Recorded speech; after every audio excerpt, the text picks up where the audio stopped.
Baik, untuk selanjutnya, untuk poin selanjutnya itu poin C. Sebelum saya menjelaskan, itu alangkah baiknya kita mereview lagi untuk pengertian fonemik. Nah, untuk fonemik itu secara arti adalah ilmu bahasa yang membahas tentang bunyi, yang mana fungsi bunyi tersebut untuk sebagai pembeda suatu makna. Nah, baik, langsung saja itu kata kuncinya. Langsung ke bagian poin C, yaitu perubahan fonem. Nah, morfofonemik ialah ilmu yang khusus membicarakan perubahan fonem dalam proses penggabungan morfem pada konstruksi morfologi. Dalam bahasa Indonesia sedikitnya terdapat 3 proses morfofonemik, yaitu yang pertama proses perubahan fonem, kemudian yang kedua proses penambahan fonem, kemudian yang ketiga proses hilangnya fonem. Nah, jadi untuk penjelasannya,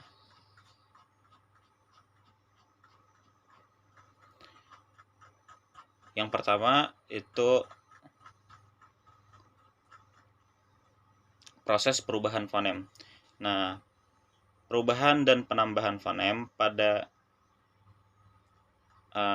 contohnya ini seperti yang tertera di makalah, yaitu ada tulisan kata uenak. Nah, perubahan dan penambahan fonem pada gambar poster Vicky Oki terjadi perubahan dan penambahan fonem pada kata uenak. Nah, hal ini dapat dilihat pada gambar. Nah, ini terdapat gambar yang mana gambar tersebut menerangkan ada tulisan yang seperti di atas. Kemudian pada gambar poster Vicky Oki di atas, dalam tataran fonologi terjadi penyimpangan pelafalan. Nah, karena perubahan dan penambahan fonem pada kata wenak.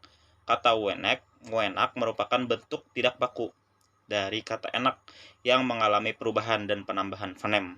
Nah, jadi di sini terjadi penambahan fonem dan perubahan, yaitu fonem yang berkonsonan W, K, dan N, dan fonem vokal U, E, A.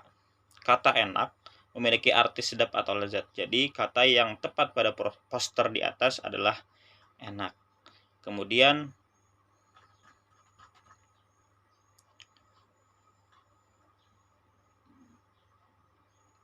bagian B, perubahan fonem. Pada gambar poster IMM terjadi perubahan fonem pada kata nasihat. Hal ini dapat dilihat pada gambar di bawah. Pada gambar IMM di atas, dalam tataran fonologi terdapat penyimpangan pelafalan karena perubahan fonem. Kata nasihat adalah bentuk tidak baku dari kata nasihat. Kata nasihat memiliki arti ajaran atau pelajaran baik. Kemudian C, perubahan dan penghilangan fonemnya. Nah, pada gambar poster warung makan terjadi perubahan dan penghilangan fonem pada kata ijo. Nah, di sini posternya terdapat ada kata sambal ijo. Nah, pada gambar poster warung makan di atas, dalam tataran fonologi terjadi penyimpangan pelafalan karena perubahan dan penghilangan fonem. Nah, kata hijau merupakan bentuk tidak baku dari hijau. Hijau berarti seperti warna daun muda. Oleh karena itu, pada poster di atas dilihat dari tataran fonologi ada 2 kesalahan. Pertama, kesalahan pelafalan karena penghilangan fonem konsonan, yaitu huruf H, dan fonem vokal yaitu U. Nah, pada kata hijau kedua, kesalahan perubahan fonem vokal O menggantikan fonem vokal A pada kata hijau. Jadi, penulisan yang tepat adalah hijau. Nah, kemudian penghilangan fonem. Pada gambar poster gelonggong terjadi penghilangan fonem pada kata gelonggong. Nah, hal ini dapat dilihat pada gambar poster di bawah. Ini tulisannya gelonggong.